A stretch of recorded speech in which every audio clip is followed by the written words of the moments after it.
Hello everyone, I am Princess Dayan Garbo. So, what is oxytocin? Oxytocin is often referred to as the love hormone or bonding hormone because it is released in response to social interactions and is associated with feelings of trust and connection. It plays a role in forming and maintaining social bonds, including those parents and children, romantic partners, and friends. Oxytocin is released in large amounts during labor and childbirth. It helps stimulate uterine contraction, facilitating the birthing process.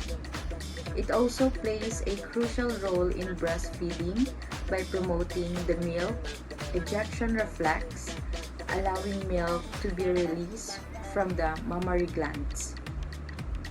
Oxytocin is released during sexual activity and is believed to contribute to the pleasurable feelings associated with intimacy. It may play a role in promoting bonding between social partners. Medication uses of oxytocin. Oxytocin is frequently used to induce labor or strength uterine contractions during childbirth.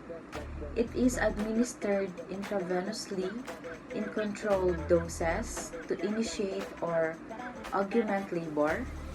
Oxytocin is used to help prevent and manage postpartum hemorrhage, excessive bleeding after birth. It works by promoting uterine contractions, which can help control bleeding. So, oxytocin generic and brand names. Pitocin is a synthetic version of oxytocin, and doctors use this IV medication for labor induction. This drug helps imitate natural labor and birth by causing the uterus to contract. Oxytocin is in a class of medications called oxytocic hormones. It works by stimulating uterine contractions. So, how oxytocin works in our body? In the brain, oxytocin acts as a chemical messenger and has an important role in many human behaviors, including sexual arousal, recognition, trust, romantic attachment, and mother-infant bonding. As a result, oxytocin has been called the love hormone or cuddle chemical. These are the common conditions that oxytocin traps. First is oxytocin is a hormone used to help start or continue labor and to control bleeding after delivery. It is also sometimes used to help milk secretion in breastfeeding. Additionally, low oxytocin level have been linked to autism and autistic spectrum disorder like Asperger's syndrome.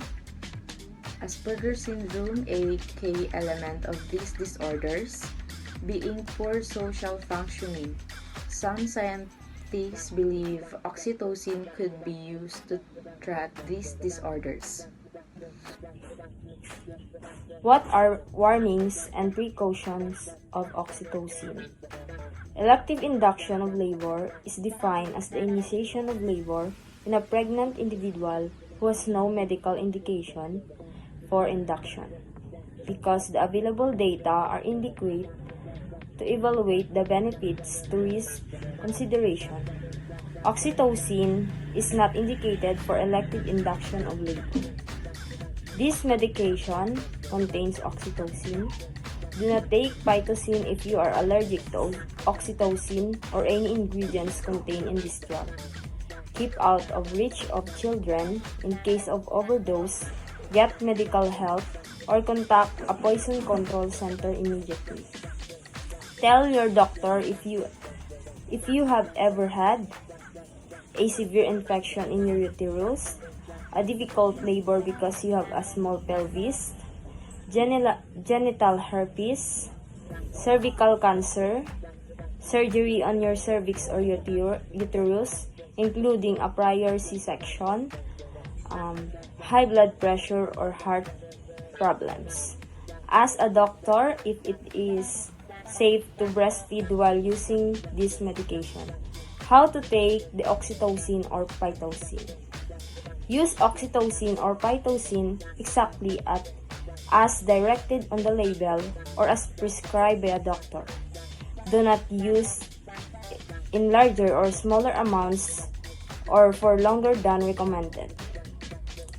Oxytocin is injected into a muscle or given as an infusion into vein.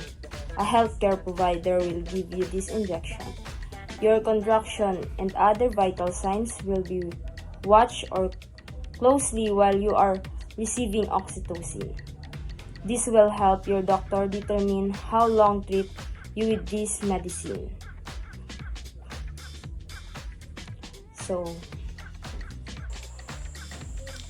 Let's consider a scenario in a healthcare setting where oxytocin is applied.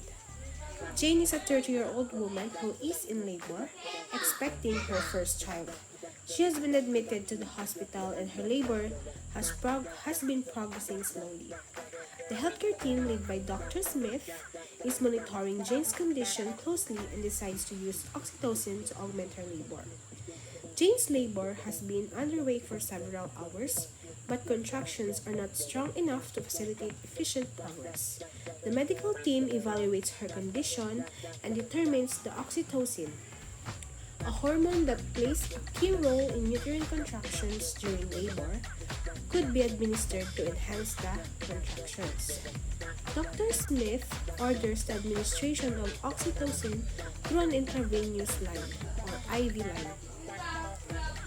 The dosage is carefully controlled to avoid potential complications and to gradually increase the strength and frequency of contractions. With the assistance of oxytocin, Jane's labor progresses more efficiently. Eventually, she reaches full dilation, and the medical team determines it's time for her to start pushing. Oxytocin has played a crucial role in bringing about the conditions necessary for a successful delivery. So in this scenario, oxytocin is applied in a controlled and monitored manner to support and enhance the natural process of childbirth. It is used an example of how medical interventions can be utilized to ensure the well-being of both the mother and newborn during labor and delivery. So these are the summary of oxytocin. Oxytocin, also known as the love hormone or bonding hormone, is released in response to social interactions and plays a role in forming and maintaining social bonds. It is released in large amount during labor and childbirth, stimulating uterine contractions and facilitating the birthing process. It also plays a crucial role in breastfeeding by promoting the milk ejection reflex. Oxytocin is released during sexual activity and contribute to pleasurable feelings associated with intimacy. Oxytocin is frequently used to induce labor or strengthen uterine contractions during childbirth, administered intravenously in controlled doses to initiate or augment labor. It also used to prevent and manage postpartum hemorrhage or excessive bleeding after birth by promoting uterine contractions. In healthcare settings, oxytocin is applied in a controlled and monitored manner to support and enhance the natural process of childbirth. Dear listeners, in our quest for knowledge and understanding, it's empowering to explore various sources of information and engage in conversation that broaden our perspectives. However, when it comes to matters that directly impact your health, well-being, or specific personal situations, there's no substitute for the expertise and personalized guidance of professionals.